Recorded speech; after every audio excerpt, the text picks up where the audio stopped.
aujourd'hui, vous souhaitez évoquer avec nous un sujet qui est nouveau sur ce canal. Aujourd'hui, je souhaiterais vous parler des décisions en quelque sorte extrajudiciaires qui sont intervenues et qui sont des victoires par le cabinet donc, pour les clients. Alors quand vous dites extrajudiciaire, ça veut dire que ça se passe en dehors du tribunal, c'est bien ça? Oui et non. Donc il s'agit des victimes d'escroquerie qui ont engagé des actions en responsabilité des banques, de leur banque ou des banques des escrocs.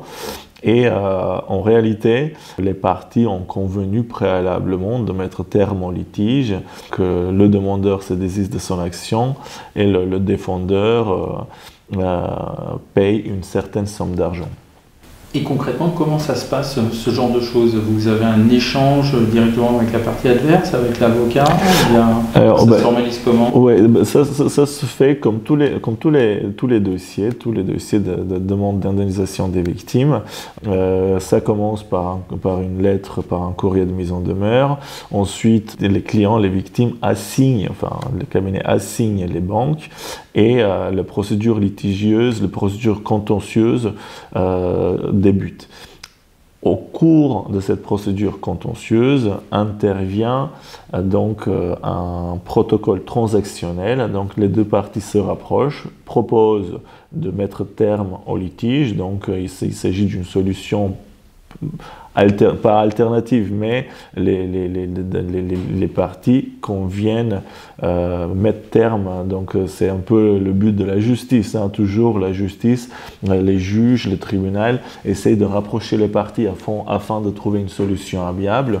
Là, en l'espèce, les parties, puisqu'elles ont trouvé une solution amiable, il n'y a plus de litige, donc le tribunal n'a plus à trancher. Les victimes obtiennent souvent une partie, sinon la totalité, donc obtiennent une partie de une indemnisation pour leur préjudice et donc en contrepartie, ils décident de se désister.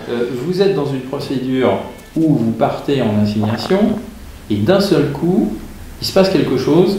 Il y a quoi? Il y a une discussion, il y a un appel d'un confrère, il y a un courrier, ça se passe comment? Alors, oui, tout à fait. Donc, il y a la procédure débute, comme lors de chaque procédure. Donc, il y a une assignation, il y a des réponses, enfin, le demandeur présente ses arguments. Et puis, souvent, le demandeur répond. Et lors de cette procédure donc, de va-et-vient d'échange d'arguments, le défendeur estime qu'il est plus intéressant pour le client ou le client même suggère à leur conseil donc de proposer une solution amiable, c'est-à-dire paiement d'une certaine somme d'argent. Parfois, elle peut équivaloir à l'entièreté du préjudice subi. Parfois, elle peut être une proposition de négociation donc pour arriver à une solution amiable. Donc ainsi, les clients, la victime est bien contente parce que elle obtient, sans attendre les aléas du jugement, elle obtient une partie de l'indemnisation de son préjudice ou l'entièreté, ou l'indemnisation de son préjudice en son entièreté, et la procédure donc ainsi prend fin. La victime, le demandeur se désiste de son action et le défendeur, après avoir conclu le protocole transactionnel, et le défendeur donc accepte ce désistement. Il n'y a pas de jugement à proprement parler, il y a une ordonnance du juge de la mise en état parce qu'une fois, lorsque l'accord est trouvé, lorsque le protocole transactionnel est signé par les parties, l'avocat du demandeur adresse au tribunal des conclusions de désistement. Et le défendeur habituellement accepte, donc on voit également des conclusions d'acceptation de désistement, et donc le juge de la mise en état est saisi et rend une ordonnance de constatation du désistement d'action et d'instance du demandeur. Et donc là, la procédure s'arrête. Là, la procédure s'arrête puisque il n'y a plus de litige. Pourquoi on va devant le juge? C'est lorsque deux parties n'arrivent pas à se mettre d'accord sur ce qui est dû, ce qui n'est pas dû. Donc là, les deux parties ayant trouvé un accord, une solution amiable, donc il n'y a plus de litige, le juge n'a plus à avoir à trancher sur des demandes, puisqu'il y a eu satisfaction ou satisfaction partielle de la demande de la victime. Alors j'ai cru comprendre que vous avez eu plusieurs types de protocoles de cette nature. Tout à fait, oui. Tout à fait, oui. C'est le but, lorsque les clients me saisissent pour le dossier, le but c'est de tenter de récupérer l'entièreté donc de leur préjudice subi ou une partie qui serait satisfaisante. Ces protocoles de transition, ils sont strictement confidentiels.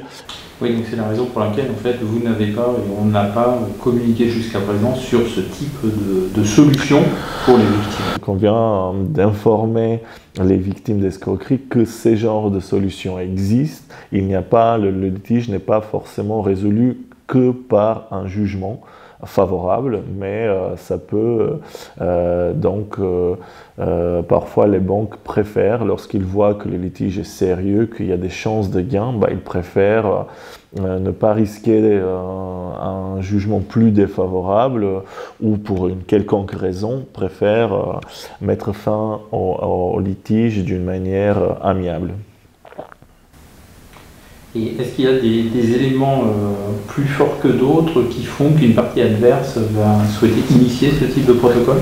Il peut arriver que certaines des banques étrangères, n'étant pas très habituées aux actions contentieuses en France, et plutôt que de s'engager pour une quelconque raison, pas forcément pour les frais, pour les honoraires d'avocat, mais ça peut être le cas où lorsqu'ils voient que le dossier peut leur être défavorable ou lorsqu'ils n'ont aucune envie de prendre un risque, donc propose au client une solution amiable, une certaine somme d'argent.